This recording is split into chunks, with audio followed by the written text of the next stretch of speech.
Well, hello, friends. Welcome back to this episode of Test Those Breasts. I am your host, Jamie Vaughn. Happy 2025. The new year is upon us. And today I am super excited to have my guest from Germany, Sonja Zipser. Zipser. We've been, I was trying to pronounce that before we started recording, and sometimes I have a little bit of a hard time with it, but I like to try. So Sonja was diagnosed with breast cancer in 2015, and in 2017 was followed by a year with many strokes of fate. Metastases were discovered by chance, and she and her husband separated, and at the same time, her mother died. Suddenly, she was alone with three small children. However, all of these events have led her to the woman she is today. Today, Sonja is a mentor and a spiritual healer. She helps people to get empowered again to truly see, feel, and understand their personal needs so they can achieve their dreams. Well, hello, Sonja. It's so nice to have you on my show. How are you doing today or tonight? Hi, Jamie. Thank you so much for your invitation and for having me. You are so welcome. So we met online in a group that we are in. So that's always such a fun way to connect with people. And you are from Germany, and I'm so excited to be able to travel to Germany next year sometime. And I'll have to hit you up on what some good places to go to are. But I was just really super intrigued with your life because you've had so many things happen all along, with your breast cancer diagnoses. And I'm very much excited that you get to share with my audience today and tonight for you. So it is afternoon for me and it is evening for you, late evening. Yes, Thank 10 you p.m. for taking the time. Yeah. So, can you share with our audience who Sonja was before all of this stuff happened, before breast cancer and all the things? Yeah, I was a working mom of three kids. I was married and I just lived my life. I was very busy, kept myself very busy, had a lot of friends, doing a lot. So I didn't have to confront myself with myself. So, yeah, that was me. Yeah, that's really interesting that you say confronting yourself. I feel like a lot of women don't confront themselves because they're so gosh darn busy and taking care of everyone else, whether it be, a husband, a wife, a girlfriend, a boyfriend, a kids, whatever, whoever's in their life. They're so busy taking care of them that they don't have a lot of time to really think about what's going on with themselves deeply until something crazy happens, right? So your first real crazy, at least from what I can tell, is your breast cancer diagnosis. Can you share about your two diagnoses and your treatments? Yes, as you said from my bio, my first diagnosis was in 2015, and we spoke before a few days ago. And afterwards, I looked up and I thought I told you wrongly because I first found out under the shower in January 2015 that there was something in my breast. I'm not someone who's very often ill, and I hardly go to the doctor. There's no need for, but there I was a bit afraid because my mom had breast cancer when she was at the same age as I was in 2015. So I went to the doctor, and my doctor was on holidays. It was January. And so I consulted another doctor, and she said, "No, don't worry, there's nothing. It's something." I can't remember exactly the words, something with the hormones or something like that.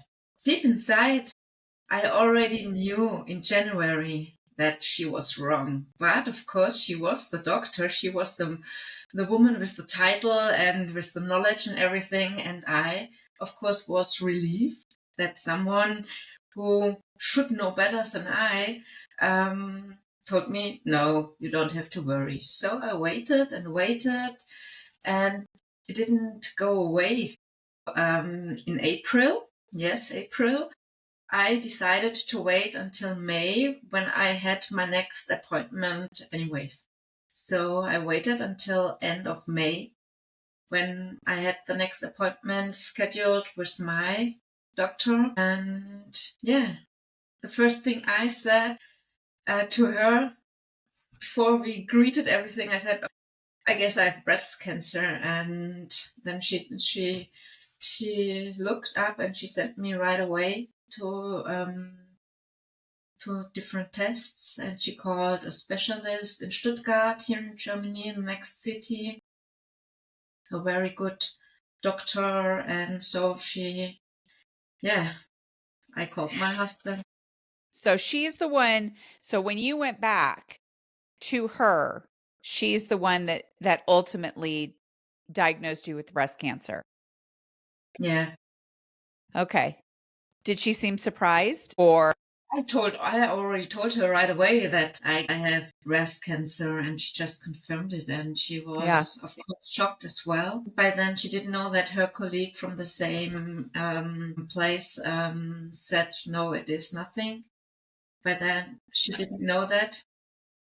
They discussed it later. But yeah, everybody can mistake, of course.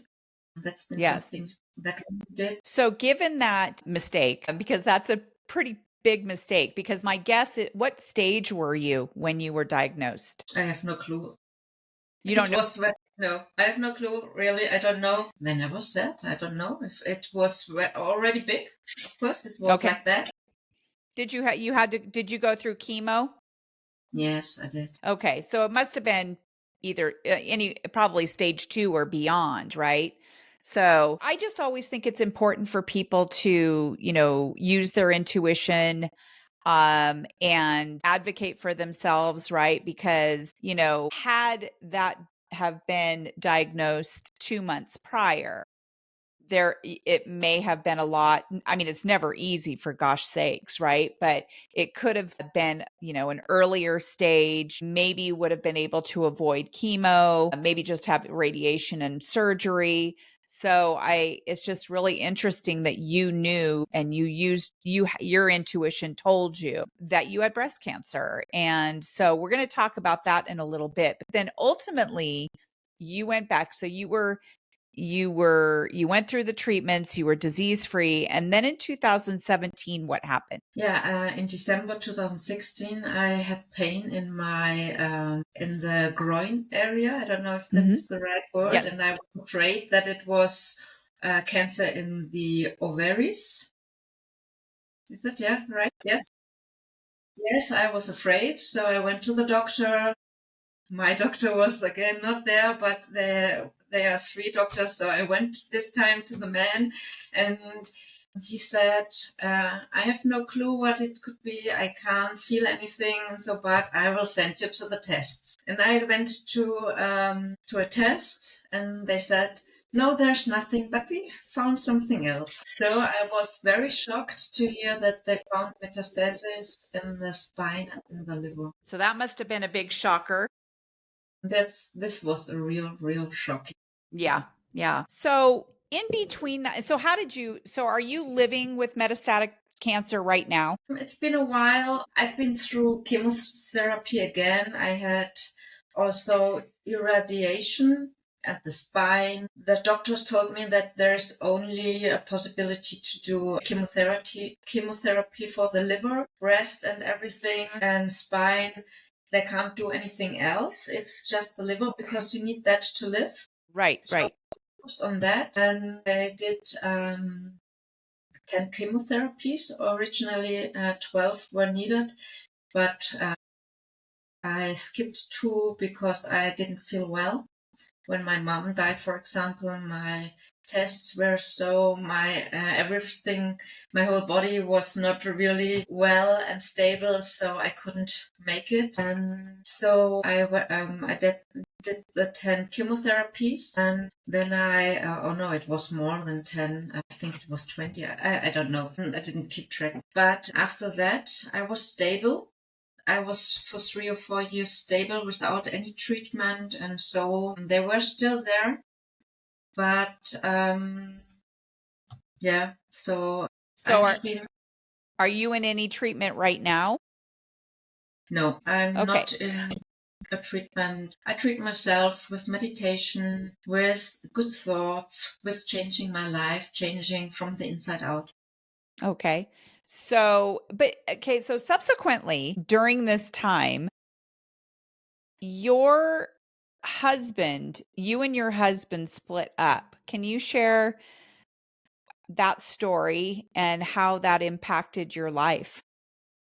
Yeah. So when I had the first diagnosis, when we were at the doctor, of course they took tests and we had to wait during Easter for the results. And when the doctor shared and said, yes, it's for sure that you have a breast cancer, my husband or ex-husband fainted. So yeah, he fell down on the floor and in 2015, I was always the strong one. Even I was the woman with breast cancer. I was strong.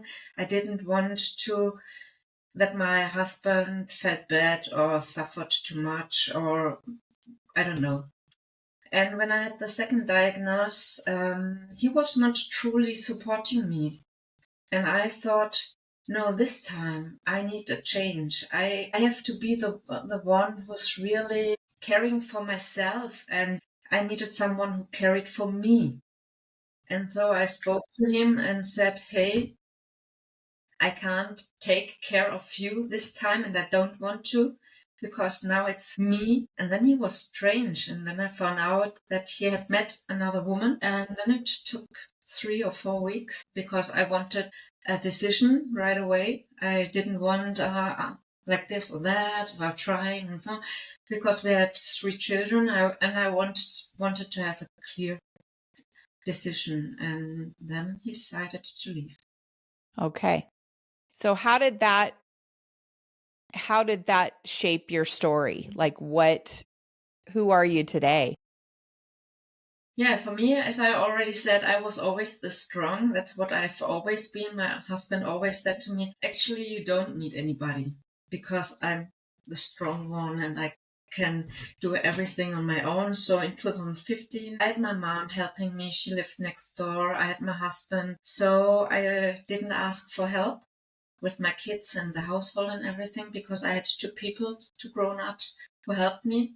But suddenly, yeah, my husband, he moved out on a Sunday evening, and on Monday morning, within 24 hours, my mom died unexpectedly. Oh my gosh. Yeah, and then I was suddenly all alone with the 3 kids. They were between 6 and 11, around 7 and 12. And so I had to ask for help. And the health insurance, they sent me a woman who helped me cleaning and cooking and doing the washing and everything. And she asked me, are you also interested in other healing methods? Are you open for that? And I said, yes, of course, I want to live. I will try everything. So that's been the first. It was not new to me, but I had never thought about adding this to my healing journey. So I was already spiritual. I knew about that. My mother-in-law was also a healer, but yeah, it was never included to my cancer healing journey. So I Yeah. went. I feel like it should be, I mean, I talk to so many people who are into that kind of holistic health and holistic healing. And I really do feel like all of that synergistically put together with, Western meds and that the Eastern medication and, that integrative oncology is what it is, right? It's incorporating mindset, breathing, exercise, meditation. And I feel like that really helps out for a lot of people. Yeah, and changing mindset is also so important. So that was the first time I went to a woman she referred me to, and it was not some voodoo stuff or so. She just spoke with me and she said, yeah, the topic is also self-love. And yeah, that's been for me the hardest thing because I never learned that from my mom. She was always there for my sister and me and doing everything for us. And she cared for her on the, yeah, not so much it was always the others. And that's what I did as well, caring for everybody else, working, helping in school with the children in kindergarten, and not baking one cake. I did 2 or 3 cakes because the other moms didn't were not prepared to do anything. So I did 3 things. Yeah. So I did not really care for me and didn't think that I was important. Well, I feel like in the more modern world, we are becoming more aware of how much that self-love is important and being able to take care of ourselves because, I really think it's generational. I don't know that my mom really ever took care of herself. She had a great life, she had fun and all of that. But I don't know how much she actually loved herself. And I don't know how much she actually took care of herself. She was always so busy taking care of everyone else. Same with my grandmother. And it was never really talked about. It was not a topic of conversation. Like people even today have a difficult time talking about things that are painful and things that are affecting their lives. They just don't verbalize it because, it's kind of taboo. It's hush hush. And we should just think positively, right? And we shouldn't necessarily talk about anything negative that's happening with us and showing our feelings and things like that. And I really feel like that all goes with that whole self-love and self-care, being able to, verbalize and show your emotions and things like that. That is such a newer phenomena that in our modern day than it was back when, say, your mother's era and your grandmother's era. And same goes for mine. So can you share with us then what you're doing to give back to the breast cancer community and even any other part of the community? It doesn't have to be breast cancer. What do you do? What does your world look like right now? Yeah, I started with self-healing courses for me to learn all this, and that's what I'm giving back. I also studied a lot in personal development, mindset, and everything. That's what I'm doing on social media, and having people here coming for healing sessions, and I'm talking with the people. I'm changing their mind, helping them to change their mindset, and I want to say something about the self-love, and I don't think that it really goes deep nowadays. We are all speaking about self-love, and of course I'm looking at myself and everything, but most of the people are not prepared to really dig deep. Why do you think that is? Yeah, maybe it's really painful, and we have so many patterns and beliefs, and we don't want to hurt other people, and we have still the society who's blaming people or pointing with the finger to people, and we have so many expectations on our kids, on our parents, and on friends. And I think then there's needed a big change in the society, in our thinking. I do agree. Yeah, and I have 3 kids. They are now 15, 18, and 20. And with all yeah, I think they still also I'm on my way and I can only be a role model for them. They don't want to know about the weird stuff I'm doing, and they say, "Oh, you with your crazy talking and everything." So they are not prepared to change as well. But of course they have to see and they have to see that it works. Yeah, and that's what it's about, showing up and showing that a change can be possible. And that's so important that we start step by step and change little things in our life and that we allow it to ourselves.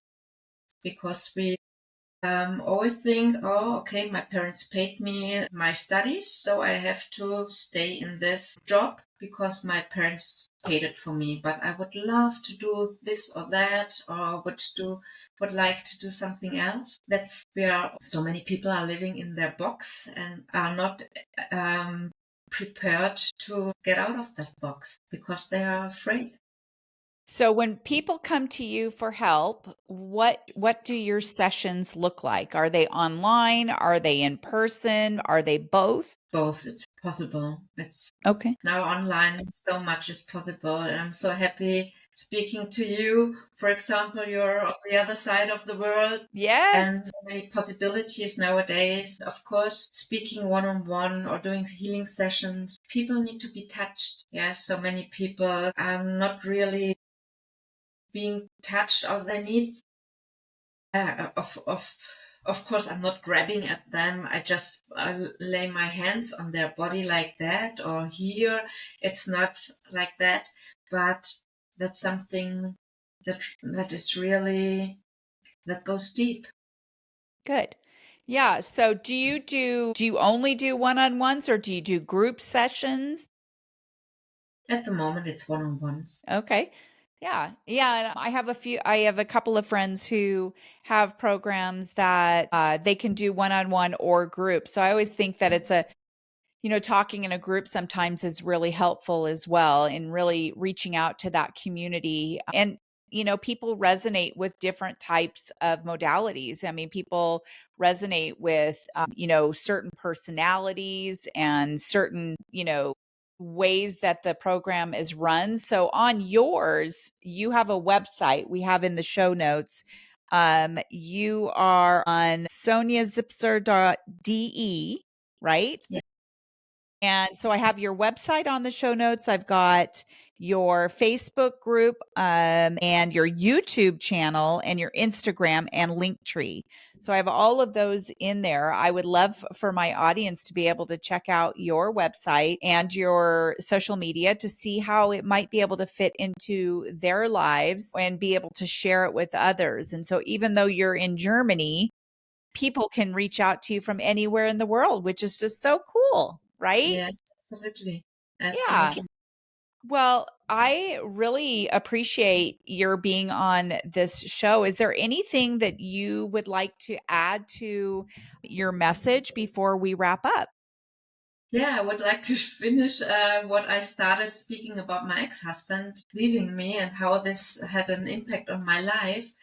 I want to share with you that it was really a gift he gave me, because this was the start for me to change my life. I had to change because that woman came in my life. She was an angel for me, and I wouldn't have met her if he hadn't left.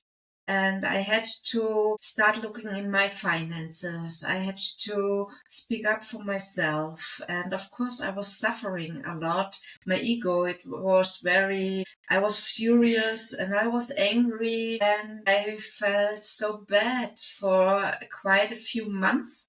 And I didn't wish him well at the beginning, but now we are friends. I was Good. able, yes, due to the personal development, all the healing and everything, I could see that he had to do it. He had to be, yes, he was at the beginning an asshole, I have to say, because he didn't care. He didn't help me. Even when my mom died, it was like he had never known her. And we were together for 20 years. And he gave me the cold shoulder, we call it. I don't know if you have that saying Oh, in yes, English. we do. And I couldn't understand it. We were together for 20 years, and from one second to another, I didn't count anymore. And I was suffering with breast cancer. My mom had died, and I was alone, and he didn't help me with the kids. I couldn't understand that. But he had to be like that so he could separate also. It was a tough time, and it needed a lot of courage to leave a woman with breast cancer. And Yeah. he also said, everybody's always asking, how are you doing, you with the breast cancer, but nobody was asking me how I felt. Nobody asked me. And yes, I think for the man, for the partners, for the family, it's also difficult. And nowadays I would handle everything completely different. But yeah, at that time it was like that. And I was able, about 2 years later, I thanked him, and I could really see how his body released and how he relaxed, and he was so happy. He didn't say it, but I could see from his posture that he was very relieved that I thanked him that he left. Well, he probably felt really bad, you know, Yes, leaving you in a time of crazy, like you needed him. And I can only imagine how that felt when you got the cold shoulder and he was acting differently than what you had known him to act for 20 years. So I can imagine that was very, very painful.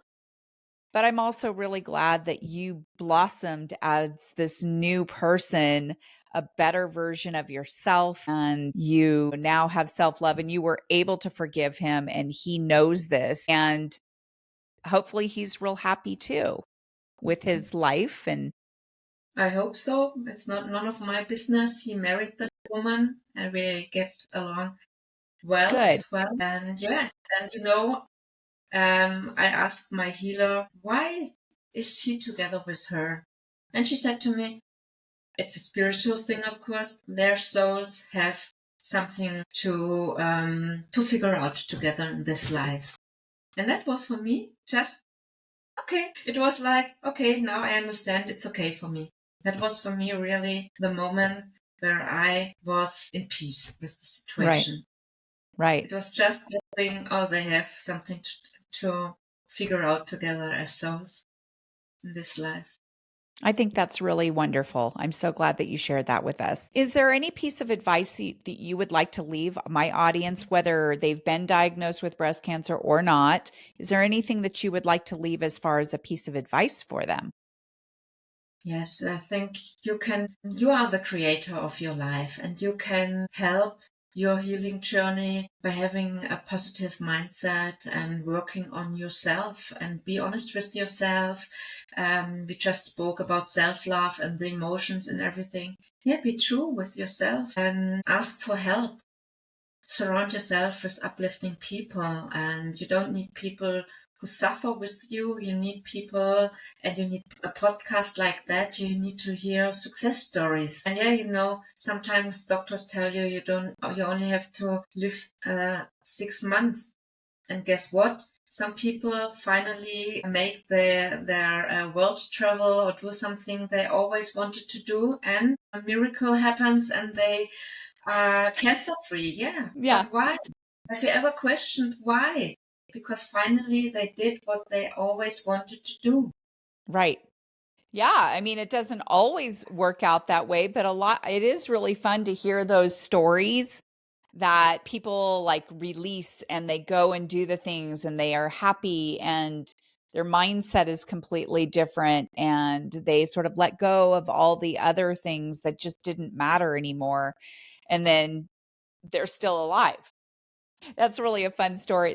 Those are fun stories to hear. So, yeah, that's great piece of advice. Well, I just really appreciate your being here and being open to share your story about your two diagnoses and, I'm sure that's very painful about your mother dying. I absolutely know what that feels like. My mom died 5 years ago and I have never been the same, but I do celebrate her on a daily basis just because we were so close. So, lots of love to you in that regard. And I just appreciate your taking the time and staying up so late in Germany to interview with me. And I just want to let my audience again know that in the show notes, they can find you on social media, on your website. And if anyone out there is looking for, just some sort of a program, if you want to meet Sonja and see if she resonates with you, and maybe you can work with her, then I would definitely go to the show notes and go to her website and send her a message and get started. So, especially for this new year. And I just really wish everyone a very happy new year. 2025 is season number 4 for me, Sonja. So, you are going to be my first season 4 episode. So, thank you. And to my audience, if you can also go to your favorite platform and rate and review this podcast, that would be very, very helpful. And until next time, we will see you on the next episode of Test Those Breasts. Thank you, Sonja. Thank you, Jamie, for having me. And yeah, all the best for you ladies. You rock.